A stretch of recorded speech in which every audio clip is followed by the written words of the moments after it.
The Police Narcissist. Hello, I'm H.G. Tudor.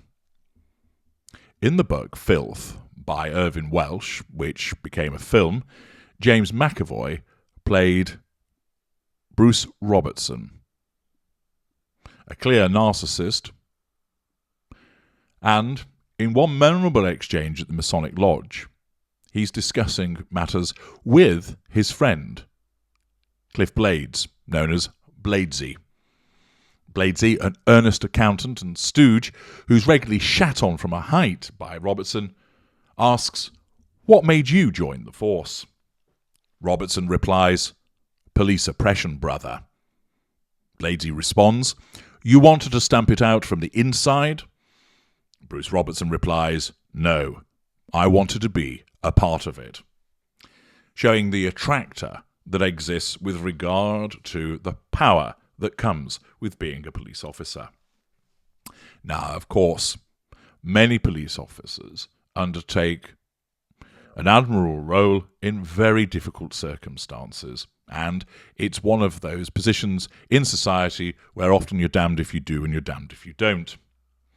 There are many people that would look at the position of being a police officer and say, not on your Nelly, no chance, not paid enough, dangerous, often despised and hated, dealing with the arse end of humanity, no thank you, I'll stick to my safe little office job, thank you very much.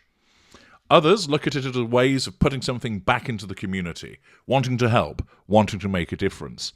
I'm sure that naive enthusiasm that's exhibited soon, and sometimes unfortunately is literally kicked out of them as they deal with the dregs of humanity and become social worker, paramedic, and all the other hats that police officers have to wear, putting themselves in danger in the line of duty, particularly in those places where firearms are regularly used by felons.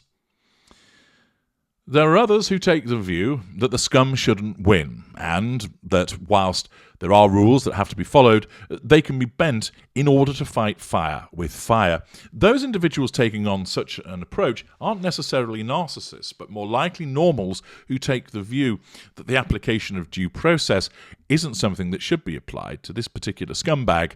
In effect, they left their rights at the door as a consequence of the commission of crime. And then finally, of course, the police is an attractor for our kind. The majority of police officers are honest and hard-working, but it does attract numerous, what you might describe as bad eggs. There are those that go into the job and find that the presence of the power awakens something within them that they utilize in a way that causes problems, that they become corrupted by the power that's wielded. Of course, those are individuals that are not necessarily narcissists, and invariably they are normals, whereby the presence of this power and the people that they have to deal with amounts to an external stressor which erodes their emotional empathy so that they behave in conduct which would be unbecoming the position that they are in. But it does attract more than its fair share of my kind. There are many narcissists that operate within the police, because it quite simply caters brilliantly to the prime aims. There are, of course, a number who know what they are and know that the utilization of the law and the force that comes with it is something that enables them to achieve the prime aims.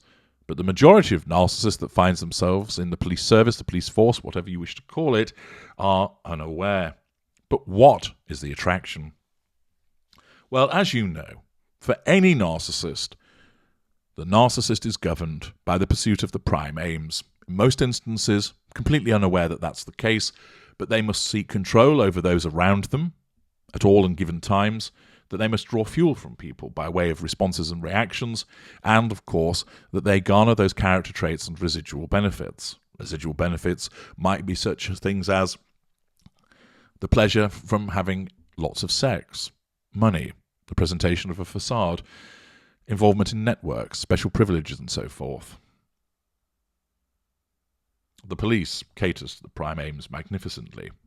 First of all, with regard to control, well, one has the power of the state backing you up. You have the law on your side. Flashing badge and maybe waving a gun around, you're able to go to certain places and assert your authority over other people, knowing that backup is on its way or turning up mob-handed. You are able to assert control as a police narcissist over individuals.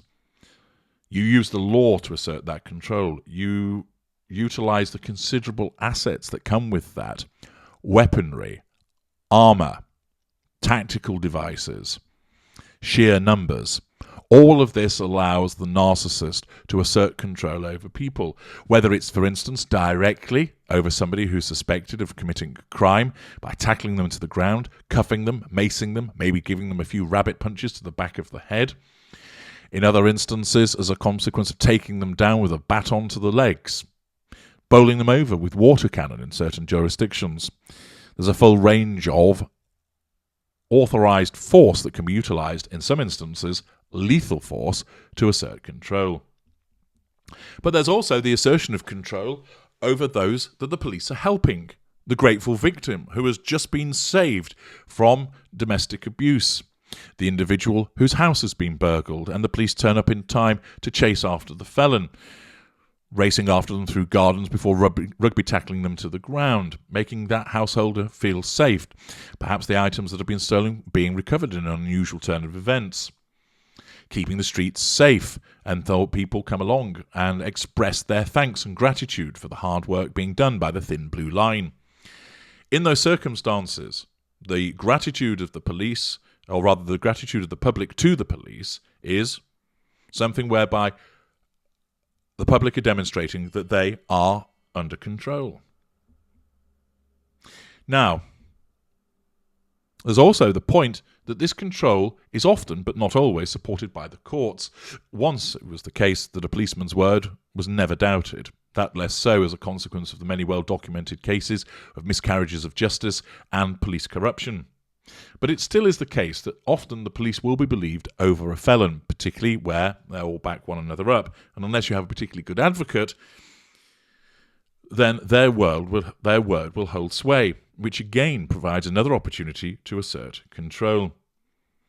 Accordingly, control can be asserted over the criminals, over the grateful members of public, over the public at large who recognise it's not something that they would want to do.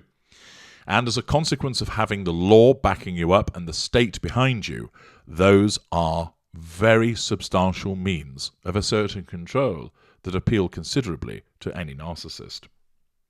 Then, of course, it provides access to lots of fuel. Imagine the reaction of tackling that felon who's wriggling around and squealing, saying, "Let me go, police oppression," and you've just nabbed their collar. That is the provision of fuel from a tertiary source, but a large amount of it.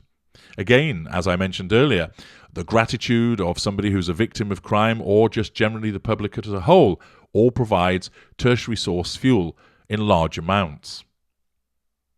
Accolades from the police commissioner, the chief of police, the chief constable, provides fuel to the relevant officer. The presentation of awards and commendations similarly does so. Being involved in a riot, standing there behind riot shield as those bricks are being pelted down upon you, it's negative fuel, and it's challenging, but it's fuel nevertheless. The response of a criminal as that look of fear comes over their face when, bang, bang, bang, bang, open up, it's the law, again, provides fuel. In a television series in Britain, the Sweeney, the flying squad would turn up, and, of course, those villains would scarper their retreat, providing fuel to a police narcissist. The heightened nature of the interactions, the stakes that are involved, invariably life or death situations, mean that the responses of all involved, the criminals, fellow officers, members of the public, victims, etc., all amount to large amounts of fuel provided in very emotive circumstances. And this is vastly enriching for a police narcissist. There are character traits, the ability to commandeer the actions of other people, lying about the number of arrests that have perhaps been made, taking a colleague's record and passing off as one's own. The circumstances of detecting and solving crime might be utilised, dealing with a whole range of people, from scumbag villains, grateful victims, appreciative members of the establishment, all different aspects of character trait acquisition that can be obtained by a police officer being involved in a rich and varied tapestry of circumstances and outcomes. And then, of course, the residual benefits. First of all, for those that use them, there is the facade of being a keeper of the peace, an upholder of the law, a pillar of the community. Very useful for triangulating against people. And of course, it's commonly the case that this will be utilized by certain police officers, whereby they dole out devaluing behaviours to their spouse or family behind closed doors while maintaining the public appearance of being that hero in blue. Status comes with being a police officer, particularly as one rises up the ranks, and therefore that allows triangulation. Furthermore, there is the instance with regard to awards, commendations, judges' approval, etc. I have a friend who's a former police officer. He, not long ago, retired, and he was a very committed officer. He received numerous chief constable and judges' recommendations for the bravery that he exhibited. And he was brave, but he wasn't brave because he wanted to help those people, although that's what he thought. He was brave because his narcissism caused him to absolutely love the job, by being the best, with the best arrest record, by solving the crimes. And he loved to talk about what he would do. I remember one instance where he tackled a bail offender, and he detailed in considerable circumstance the fight that took place in some gardens, where he tackled this individual, smashing through a fence, rolling into a fish pond as a rather alarmed granny looked out at her window and saw him, a plainclothes officer, grappling with the scumbag. The scumbag was trying to bite him, tried to hit him with a brick. He was hitting him with his police radio, and he went through the fight, of course, drawing up all the fuel from all of those assembled, listening to his tale. And, of course, he won the day, and, quite properly, received a commendation for his bravery.